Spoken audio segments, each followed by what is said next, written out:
Journeys Ahead, Draft 2, Chapter 7, A Way of Thanks. Written and narrated by T.S. ProArt.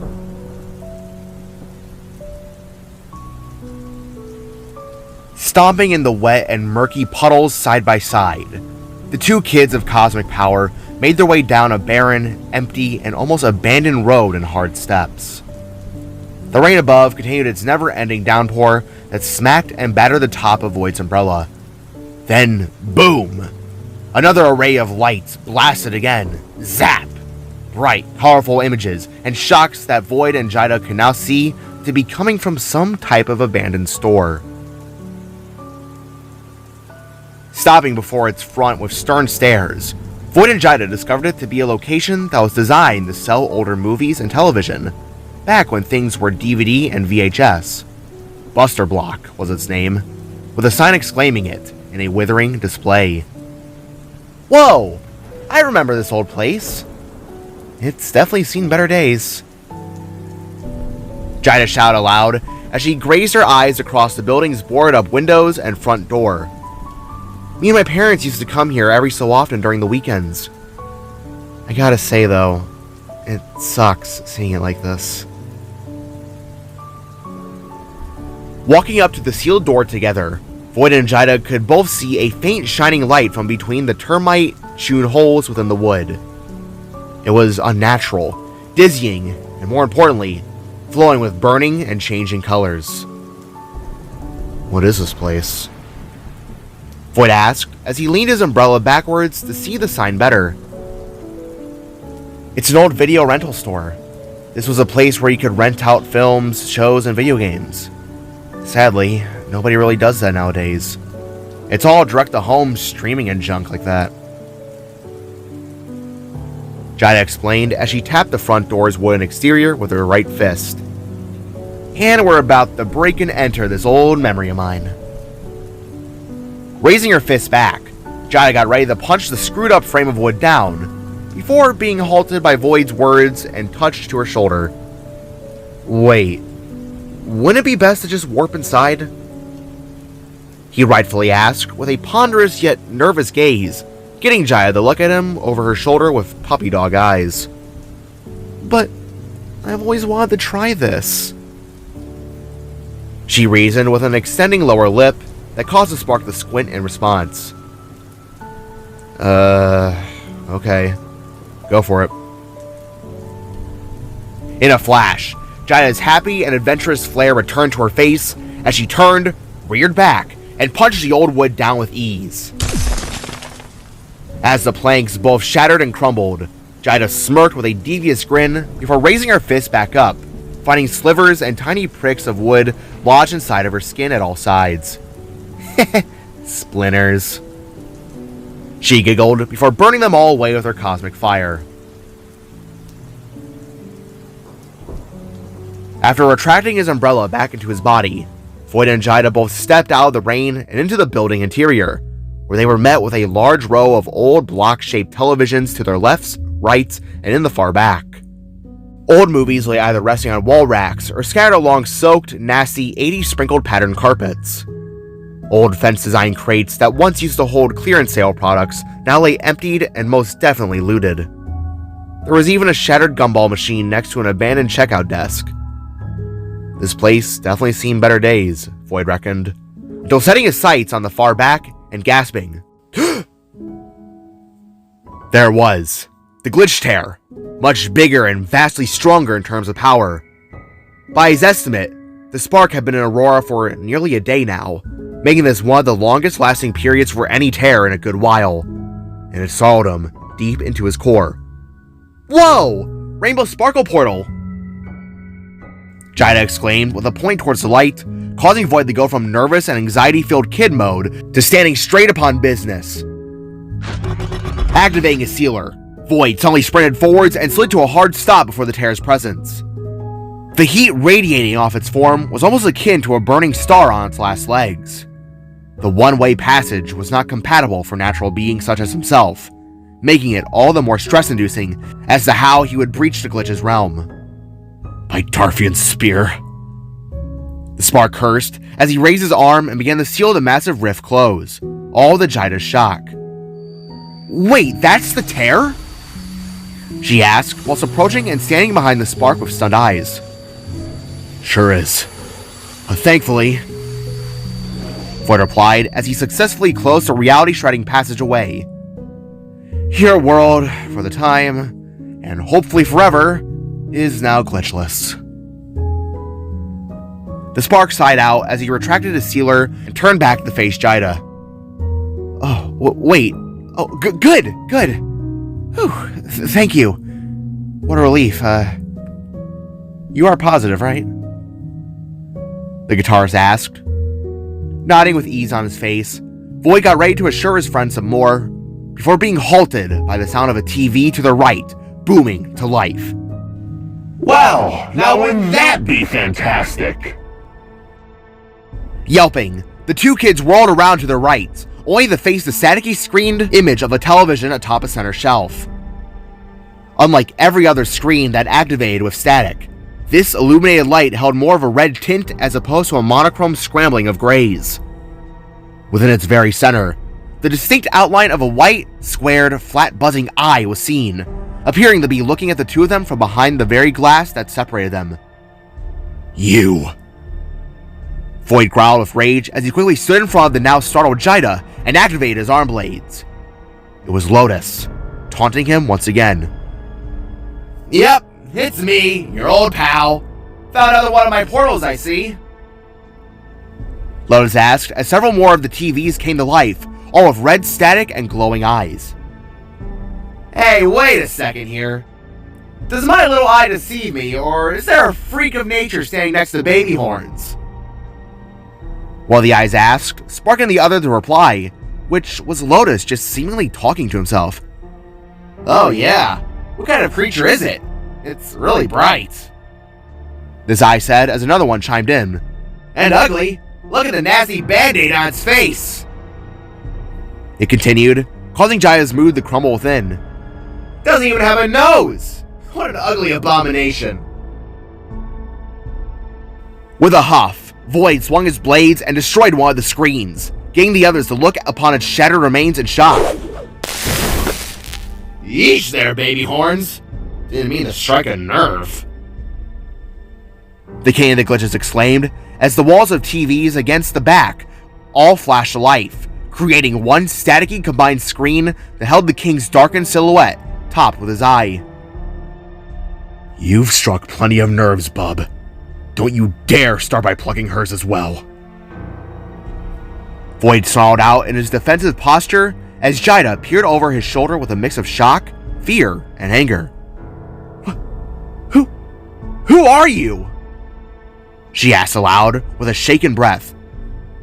The name's Lotus, Braces, self-proclaimed King of the Glitches and your soon-to-be omniversal overlord. Lotus greeted as he pointed a sharp thumb towards his cube-shaped head. What's your name, kid? Actually, never mind. I honestly don't care. Die! With a sharp flash and burst of red light, a red strand of electricity shot out from Lotus's eye that headed directly towards Jaida's skull. Thinking fast, Void summoned a Novarune and threw it in front of the blast path, deflecting the strike back to destroy some of the screens that made up Lotus's transmission. Gasping, the guitarist took a small step back, but didn't feel fear. Rather, a wave of anger came crawling over her body, signified by her hair starting to steam. Lotus? That's your name? That's a little underwhelming. Jaida spat with a side glance as she flared her constellations to light in preparation for a warp if need be. Oh, you're one of the snarky types. Well, sorry that I'm not called Deathatron, or like the Almighty Overlord or some crappy edgy name like that. Lotus returned with a roll in his eye, as he then appeared to turn around within the screens. All you kids fail to understand symbolism. The art to a name. You ever hear of the lotus flower? The Glitch questioned as he put his hands behind his back. It is believed to represent rebirth, purity, creation. Lotus bellowed as he whirled himself back around like a spinning top. That's the very thing I plan to give to this piece of shit dog the Omniverse! The king roared on, as while Void and Jida stood back a few feet from his growing rage. Me and my people were abandoned by the natural laws of the Omniverse. Castaways that weren't given a chance to ever be more than errors in existence. When our cleanup is done, I will rise and create one singular story where we glitches will reign supreme. It'll be our singular universe, our path, and from us, a new age will be born. One without you two. Or anyone else you care about, in all honesty. The king finished as Jida instinctually gripped on the Void's arm out of a sense of nervousness. God, I love monologuing. Anywho, I got some burning worlds to attend to. Remember that you can still walk away from this kid. Lotus reminded the spark as the TVs all began to shut off in a random and out of order fashion. Because no matter what you do, Mommy and Daddy aren't coming back. Keep testing me, and I'll host a family reunion. See you around! Was the last thing Lotus said before the kids were left in the dim, rainy lit darkness. Jesus, what a freak. Let's get out of here, Jida suggested with a tug of Void's arm. Yeah, I hope your cousin and his friend know what they're doing with my computer, Void mumbled as the two began the return to the rainy city. I'm sure they'll figure it out. I know that for certain. Maybe. Jida assured through stuttering words before thinking on how to possibly lighten the mood. Hey, I'm planning on making spaghetti tonight for dinner, if it helps ease some stress. Actually, never mind. I doubt you even know what spaghetti is, Jida said, trying to ease Void's as well as her own nerves. Spaghetti? I love spaghetti, the spark said with a bit of joy entering his heart. My mom used to make it for me every weekend. To this, Jida smiled and rubbed the spark's head, giggling once more as to how soft it was. Aw. Well, I make it every Thursday when I can. May not be a weekend thing, but it's our workshop thing. I hope you don't mind, Jida asked, all while Void smiled even wider. Not all. Not at all.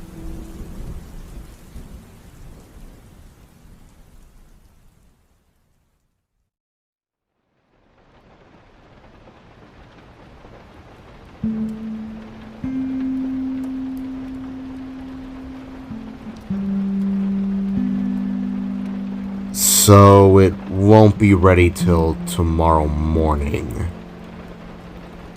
Void questioned in a tired and anxious tone as he sat crisscross applesauce upon the empty right side bed in Jida's room. Within his smooth metal hands, he held a bowl of steaming spaghetti, one properly and exquisitely made by Jida herself.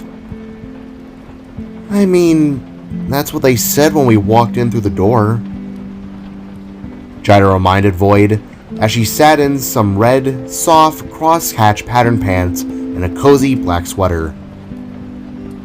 Within the palms of her hands, the musician strummed away at her orange-tinted guitar, creating soft, rhythmic tunes that could tame any angry beast. From outside, the rain continued to pour all the way down from the darkened skies of a now brewing Thursday night. This rain sounded to almost coincide with the guitar's tunes, each tap sounding like a drummer backing up Jida's solo performance that Void couldn't help but bob his head to.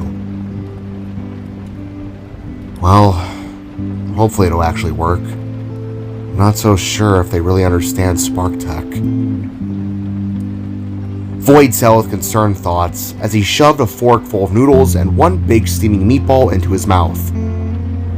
Hey, they've come this far. I'm sure it'll be better than it ever was before, Jida exclaimed with closed eyes and a shining brace smirk, with an added strum using her crystal blue neckpiece. Speaking of your language, What's written on the back of that photo frame you have? Lifting his head up and away from the bowl of pasta, Void craned his metal-skinned neck back and set his eyes upon his family photo. Upon return to the workshop, they moved it from downstairs to Jaida's room, where Void had now settled down his very belongings. It says, "Don't forget." The spark quietly revealed before focusing back upon his bowl of delicious delight. I scribbled that about a year into this nightmare. It's just a reminder to keep going, I guess. Craning her eyes to the left, Jaida took in Void's saddened posture as he ate another glob of pasta, this time in a more slowed and depressed way. I see. I get it. Really. I'm still so sorry about all this. I really hope I can help. Turning his head towards Jaida's words, Void once again showed off a tiny smile and nodded with a sense of gratitude. As am I for your loss. Thank you. Really. To this thanks, Jaida nodded her head back before suddenly flinching to the sound of her guitar string breaking once more. To this, the two kids eyed the coiled up cord, which sparked Jaida to scowl and flare with steam upon her head. Are you... Ugh. She groaned with an audible punch to the bed sheets. Again? Seriously? From Jaida's pouts and growls of anger, Void raised an eyebrow and looked upon the broken guitar that now seemed akin to a man with a curly-haired top. What happened? He asked, as Jaida crossed her arms in disappointed anger. My stupid fingers heat up with my stupid flames, causing my guitar's stupid strings to break because they can't handle stupid heat. Jaida gruffed with a hurting scowl, while Void proceeded to scratch his chin.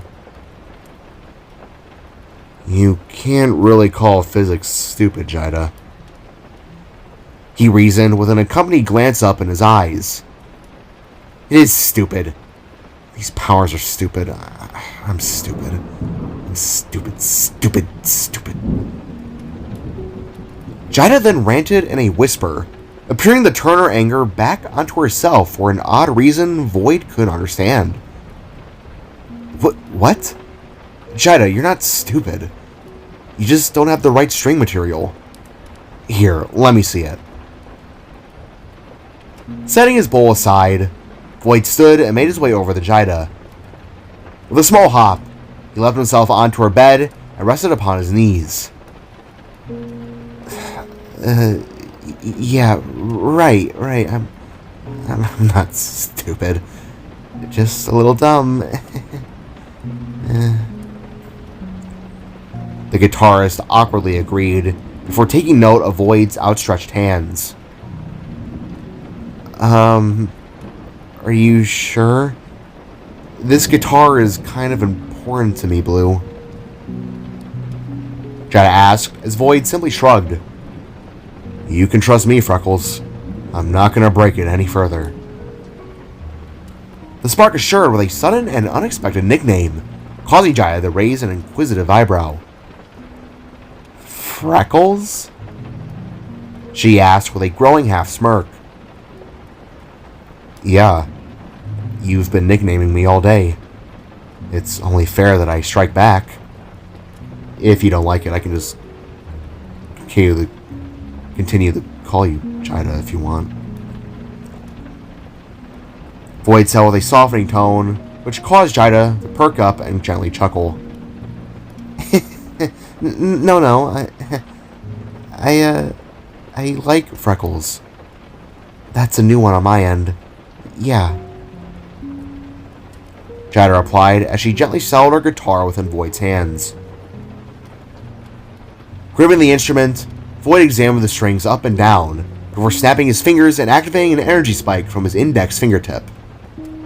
With this, he suddenly began to beam a blue light across the strings, which looked to weld them into a more refined and thicker material. 1, 2, 3, Void went, even fixing the broken cord in a proper form. Once done, Void leaned down, blew off some of its excess steam, and handed it back to Jida. Alright, flare up those fingers and give her a whirl. The blue crescent spark commanded, getting Jida extremely curious. Wait, what? She asked with a stern stare. Ignite your hands and play a tune. Void beckoned, leaving Jida still for a moment. Taking in a nervous breath, the guitarist reached down with her pick in hand, closed her eyes, flared up her fire, and then began to play. One moment of calm music passed, then another, and another, and another. The strings, she suddenly realized, they weren't breaking.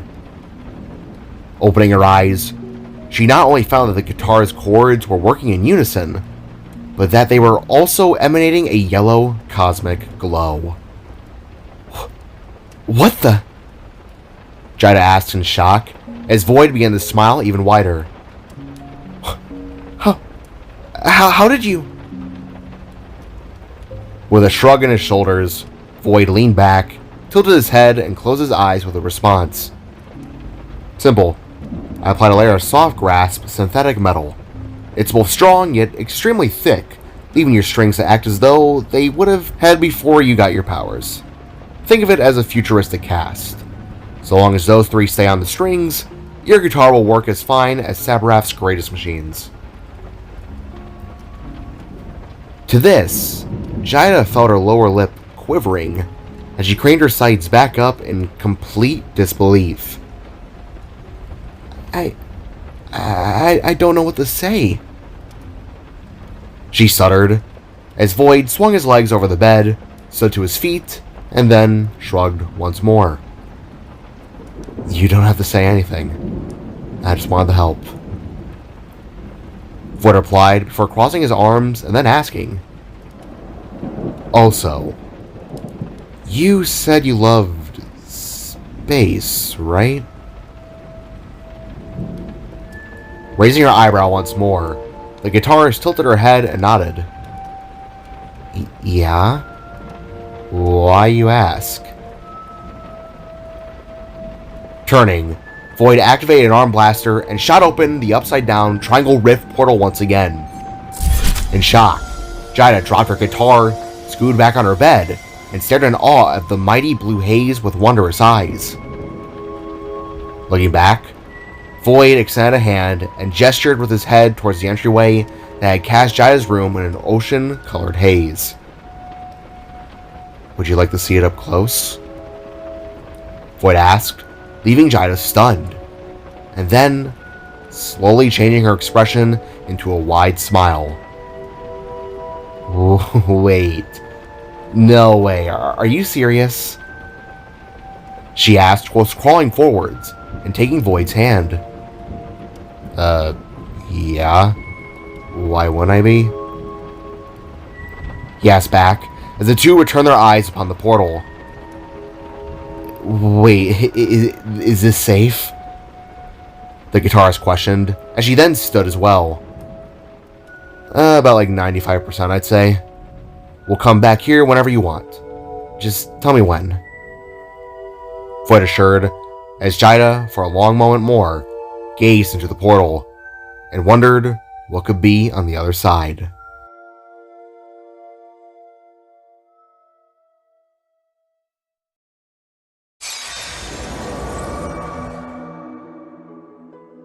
Crossing through with their hands interlocked, Void and Jida, within a blue and vibrant flash, appeared out and into a beautiful array of what was her dimension's furthest point of outer space.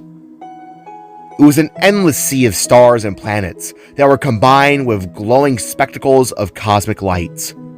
Splashes of the color orange, blue, purple, and white danced and swayed within the many gas giants that surrounded them. This sight in and of itself led Jida to gasp, let go of Void's hand, and cover her mouth mid-levitation. Oh my god. She said in absolute bewilderment as Void slowly drifted the bee up alongside her. Pretty beautiful, right? He asked as the guitarist spun around in wondrous circles, looking at every possible star she could manage to see. Jaida's hair was now flowing to life with a bright and orange constellation-filled light, being matched with the shimmering star patterns that almost appeared to have burned themselves into her skin. Jaida appeared to be in her element, her own world that was unlike the one she knew back home. It was a sight to behold for Void, as he watched her continuously turn and gaze at the universe in joy. Oh my god! This is incredible! It's so different in person. It's so pretty. It's amazing. Wait a second. Wait. Jaida suddenly asked while focusing on her breathing. Why am I not suffocating or imploding to ice? She rightfully questioned with a look back to Void, who was swimming his way over. Simple. It's your cosmic fire, he revealed. Its essence is out of space itself. With your constellations, you'll be able to breathe. From your heat, you'll remain warm. You are quite literally in your element, my friend. The spark explained as he swirled around Jaida like a fish underwater. What? Whoa! Oh, that's cool. The guitarist replied as a wave of orange stardust breezed past her, providing a soft, tickling sensation to her skin. You know, within some curses, there can be the most beautiful gifts, Jaida. That's something my dad taught me. He was a knight, or was. He had gone through a lot, learned how to make the most of a dark situation. I try to use his logic sometimes in my own dark times. Void said as he stopped again at Jaida's side. Interesting. Is that helmet you wore last night his? She asked, recalling upon the visor that concealed her friend's face. No, it was my mom's. She herself wasn't a knight, but she had that face guard of her own for some reason. I had always assumed it was a gift from my father. Void explained as the both of them were now just watching the stars dancing along their field of view. My mom's name was Celeste. My dad's name was Nova. And my brother, his name was Kor. Ironically enough, I think we were all named after the cosmos itself. Perhaps that's something we can relate to that isn't all tragedy. Void suggested as he glanced at Jaida's side. Yeah, space. And also spaghetti. It's our favorite dish, too. Jaida returned as the two watched shooting stars falling across the abyss in the far-off distance. Thank you for showing me this. But I honestly don't deserve to see such wonder. From these words, it led Void to side-eye his friend and give a curious, no, a concerned expression. Jaida, you were the first person to not run and scream upon seeing me since the day I lost my entire life. Void began. Not only that, you went out of your way to help me today. Something that nobody else has ever truly done. You saw me as a living being, as opposed to a monster. Look, I don't know what demons may be downplaying you in your mind, but you most certainly deserve to see this beauty. Turning her eyes back to Void, Jaida felt as though she had cat tongue. She didn't know what to say. It had been so long since she had heard anything such as that. Words of reassurance that weren't just, you'll be fine, or you'll be okay. These words from Void held a power to them that she had been desperately pleading in silence to hear. that she wasn't a bad guy, a mistake, an idiot. How could someone like you be dealt a hand of tragedy? Why? She asked, with soft emotions entering her beating heart. I've never really considered myself as a picture-perfect individual, but I just chalk it up to bad luck. As with you and many others who could possibly have it worse out there. In my mind, what matters is that we keep trying, no matter how hard it gets. Just keep moving, you know? Void reasoned as the two locked eyes and were nearly nose to flat nose. I just hope my little babble here helps ease whatever stress you may be dealing with, my friend. Inside, Jaida's heart began to beat like a marching set of band players. In a way, Void had been giving back that same sort of chance she had given to him. The chance to accept. This spark wasn't rude, mean, or a bully as many of the other kids back at school. He was unlike those who truly pushed her to drop out, to be a lone wolf that didn't talk to anyone outside of her cousin and his friends. Void was like a little angel of comfort within Jaida's eyes. Someone she could relate to, understand, and openly talk with. It had been a little over a day, but Jaida deep inside was developing an emotion that she hadn't felt in years towards someone. An emotion that caused her heart to beat faster and faster. Void,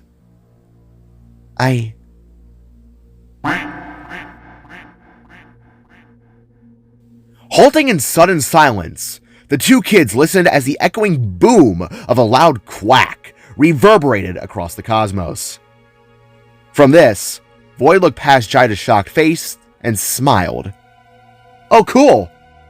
Didn't think we'd see them pass by. The spark set with a point, getting Jaida to slowly turn and fall silent upon what she saw. Within the distance, drifting along the stars, were two skyscraper-sized ducks, a green one and a white one, just moving along at what seemed to be a snail's pace from afar, but in actuality were moving at several miles a second. What am I looking at? Jaida asked with shrunken irises as the ducks continued to move along. Oh, those are the space-time pair of ducks, the gods of space and time. Void explained with a hand gesture forwards. The green one's called Space Duck, and the white one is called Time Duck. Rumors say if he quacks, it'll either send you forwards in time or backwards. Void went on as that very duck quacked again. Huh. I think I'm ready to head back now, Jaida said as the two ducks faded from view, leaving her mind boggled to the insanity of the sight. Alright, we can come back here anytime if you want, Void said as he opened another portal, took Jaida by her hand, and entered inside, returning back to the workshop.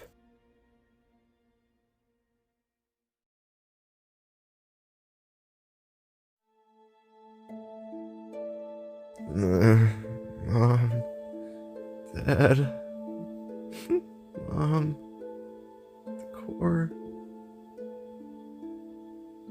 From an odd sound to her side, Jaida awoke to the noise of what she quickly realized had been Void, mumbling in his sleep. Turning over in her bed, the guitarist set her orange glowing eyes upon the spark's natural mechanical form. The sun was now shining in through the morning glass, signifying that the storm had passed on sometime early into the morning. Although this only made Void's outline more prominent in his space. His orb-shaped head was moving back and forth inside the side. His arms were flinching upon the old mattress that they had lended to him, and from his mouth, Jaida could hear the faintest callings for Mom, Dad, Core. Void whispered in his sleep that caused Jida to shoot up in her bed. A nightmare, she realized.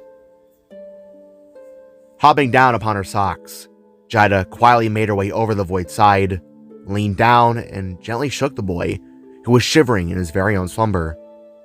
Blue. Blue. She said with a tiny voice that got Void to awake in an upright manner. Huh? He asked in a shocked breath before snapping his wide-eyed face towards Jida. Yeah, what is it? He asked with full alert, while now just wearing his shorts and socks. His boots, arm braces, and paddle body were resting neatly at his bedside, which left the spark looking more or less awkward in his sweaty and upright place. Sorry, I thought you were having a nightmare, so I went to wake you. You were acting really weird in your sleep. Jida explained, while Void just rubbed the back of his head as his senses all returned into his place. A nightmare? Yeah, you could say that. Is all he was able to state, as a sound suddenly came from downstairs. God, hot steaming mercury pancakes! Wait a second. It's working! Kid!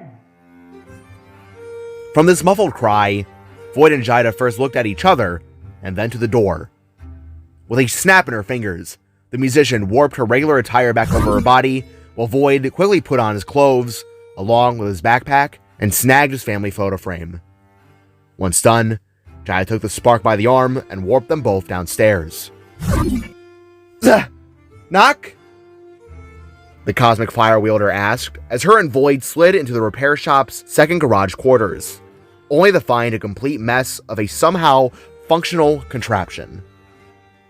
Before their eyes was an early 2000s computer, connected to tons of wires, cords, and several PCs. The design of the thing was as though hundreds of junk parts were just mashed together to create a frail state of a device that looked to possibly fall apart at any given moment.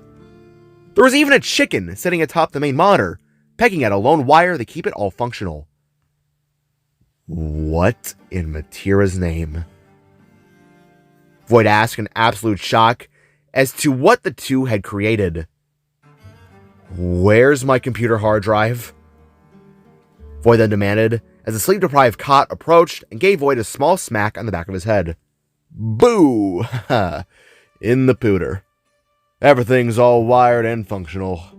You see, while Knock worked, I spent the night deciphering the codes and language in that little hard drive, which soon led us down a path to where we are now. Check it!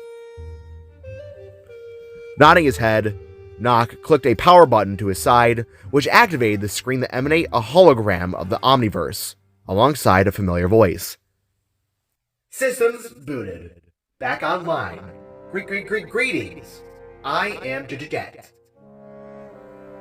A crusty speaker exclaimed as all the red dots of glitch attacks appeared upon Void's map pattern that he had been using to track the monsters down. Whoa, wait, you guys actually... The spark asked in sudden bewilderment, leaving the mechanic duo to smirk in oil-covered unison. Took all night, but we got her figured out. It may not be the prettiest device out there, but hopefully this works for you, kid. We did our best. Knox said as he leaned upon the computer's side, while the two kids gazed up at the reality map. Knock, God, I don't know what to say. Void stammered as he began to move the hologram with his fingers. It was a bit laggy and low frame rated compared to his design from before, but it still worked. Hey, I say we give the boys a cheer. Hip hip hooray! No, okay. Jida exclaimed, while Void just nodded in gratitude. Thank you, he whispered, as the mechanics now gathered around the spark and musician. So, what exactly are we looking at here? Cot asked as he leaned his right arm upon Knock's head. Right. This is my bullet map of every glitch attack that I've encountered. I've been using this to see if maybe there's a way to trace them back to the reality they're coming from. It's a realm beneath our own, an impossibility to enter without some kind of special entranceway. However, it's been a rough slope in trying to locate it within this mess. Void rambled, while also scratching the back of his head. The glitches are tricky like that. He finished while zooming into the map of the Omniverse. He finished while zooming the map out to reveal the Omniverse in full, showing off all the dots and everything in between. This is home. Our Omniverse. Everything you're looking at is life. The spark revealed, leaving the others in silence for a long few moments. That was until Jida suddenly spoke.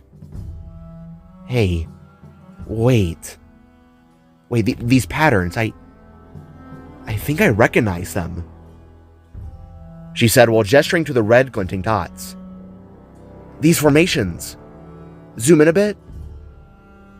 To this, Void glanced at Jida with surprise, then nodded his head with a twisting sensation entering his gut. With his hands, he zoomed into the map to reveal something that he hadn't fully noticed before. Wait, those dot patterns, don't they kind of look like... Nox said with an adjustment in his glasses that led to Jida speaking aloud. Those red markings, they look like the star patterns I see in my constellations, my subfield before I warp. Jida exclaimed as she mapped out a Big Dipper-like formation within the dots. Look, they all make unique shapes. She continued to say while marking out other forms that, at a certain viewing point, were clustered together and spaced apart from the others. Wait, what? Void exclaimed aloud in shock as he began to notice it himself. Jida was right. The worlds where the glitches appeared seemed to link in some type of shape like star images within the skies above. But why? He asked inside while taking a step back. Why is that? What? He now said aloud as a new wave of questions spilled from his soul. Omniversal constellations? How does that add up? The spark said as he now scratched his chin. Omniversal what? Nock asked as the spark began to pace back and forth. Our omniverse is structured like one giant galaxy. Every star is like a universe. Its planets, the worlds orbiting them. It's simple terms I learned about in 2nd grade, but I'm just struggling to understand why every attack links like this. Void speculated aloud as he threw his hands through the air. They all appeared in random orders, not in the same formation shapes. What a Mateer's name doesn't mean. Crossing her arms in thought, Jida tapped her foot while her guitar gently swayed on the back of her sash. Interesting, she thought to herself, before returning her gaze back to Void. Is there something that can maybe explain it? I mean, I recognize these patterns, but I don't know what they mean. Do you think there's a dimension that could give us clues as to why this is a thing? The guitarist speculated, getting Void to look back at her with a ponderous gaze. I mean, my people once spoke of a world where its people tapped into both the stars and the afterlife. They called themselves the Spectral Fox. They're a clan, if I recall, although I'm not certain if they'd be open to talk. Void said in a small panic, while now scratching the back of his head once more. I think it would be better to check than not at all, Jida reasoned as she placed both her hands onto her hips. I'd say we pay them a visit. If this is actually a lead in some way, shape, and form, then I think we should try at least. Jida went on, sparking Nock to ask. Wait a second. We? He questioned. Oh, right. I've decided that I'll be accompanying Void on his venture. I hope you don't mind. She revealed to her cousin, which left him looking like he ate a lemon. What? That's... He began to say aloud before Cott jumped in. Totally rad, little Woods. First you bring a boy home, then you run off with him to some cosmic horror. I am so proud. The flip side exclaimed with a fist to his chest, causing Nock to halt and recall his fight with Jida the previous night. Don't worry, I'll make sure she stays safe. I promise. Void assured the Nock as he opened a portal to the mechanic's stunned state. Please do. Jida, please stay close to him. Nock exclaimed as the two kids approached the triangle of blue light. Don't worry, I promised him I would. I'll be okay like always. I love you. She said as they prepared to jump through. Okay, here we go. Are you ready to see a whole new world? Void questioned. Did you really just ask me that? Hell yeah, I'm ready! Jida replied, causing them both to chuckle, and then at last jump through, entering into the world of the Spectral Fox.